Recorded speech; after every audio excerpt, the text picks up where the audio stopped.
All right, let's dive into the powerful ideas hiding inside Matt Haig's fantastic novel, The Midnight Library. We're going to explore some of its biggest insights about regret, what we want out of life, and what it actually means to live a good one. Let's get started. So right off the bat, the book hits us with this incredible idea. Imagine a place kind of floating between life and death, and it's a library. But every single book on these endless shelves isn't a story. It's another version of your life. A life where you took that other job or never left your hometown. It's a huge concept, and it really sets the stage for everything that follows. And this is the big question, isn't it? It's the question at the very heart of the book. And it's not just for the main character, it's for you. I mean, really think about it. If you could go back, erase a regret, would you? What do you think would happen? It's a question that makes you look at your own life in a totally new way. So that leads us perfectly into our first major theme, what the book basically calls our own personal library of regrets. You know that mental space we all have where we just replay the past over and over, imagining a different, maybe better present? Yeah, that's the place. It's such a human thing to do, right? To get lost in the endless what-ifs. We compare the one real life we have with all these other ghost lives we could have had. And we get so caught up in these fantasies, these idealized versions of ourselves, that we can completely miss out on the life that's happening right here, right now. But here's the catch. The book throws a real wrench in this whole fantasy of fixing our regrets. It basically says, hold on, life isn't that simple. You can't just change one little thing. Any single choice, no matter how small, can create a ripple effect, a butterfly effect, that changes everything in ways you could never, ever predict. Okay, so let's dig a little deeper here.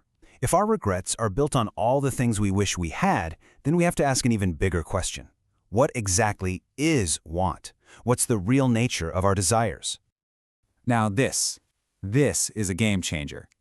The book suggests that when we say, I want, what we're really saying is, I lack. It flips the whole idea on its head. It's not about some external thing you need to get. It's about an internal feeling of emptiness. And if it's just a feeling of lack, well, maybe the answer isn't to get the thing you think you want, but to fill that empty space with something else entirely. The book pulls in this amazing idea from Thoreau. It's not about just chasing after random stuff.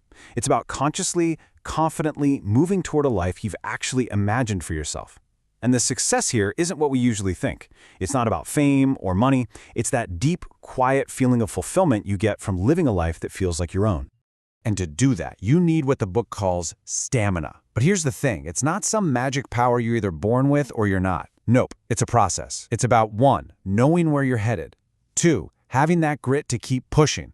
And 3, being able to tune out all the noise and just stay focused. And this brings us to what might be the biggest revelation in the entire story. Once you start to understand your regrets and your wants, you realize you had this incredible power to change your world, just by changing how you look at it. This is such a simple but profound distinction. I mean, think about it. 2 people can look at the exact same thing, a rainy day, let's say. One person sees a miserable, gloomy day killer. The other sees a perfect excuse to get cozy with a book. The rain didn't change. Nothing external changed. The only thing that changed was their internal perception. That's where the real power is. You know, all these ideas really boil down to one central truth.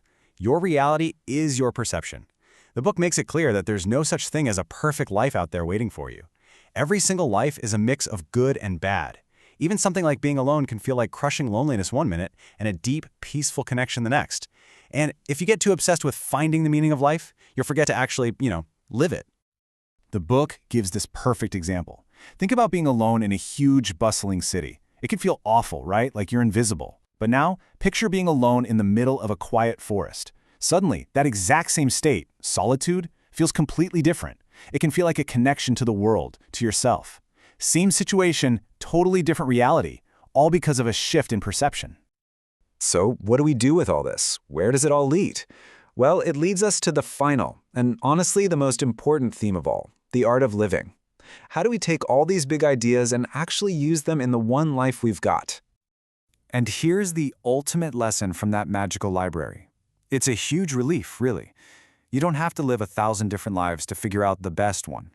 You don't need to experience everything to know what joy feels like. True fulfillment comes from appreciating, really appreciating what's right here in front of you.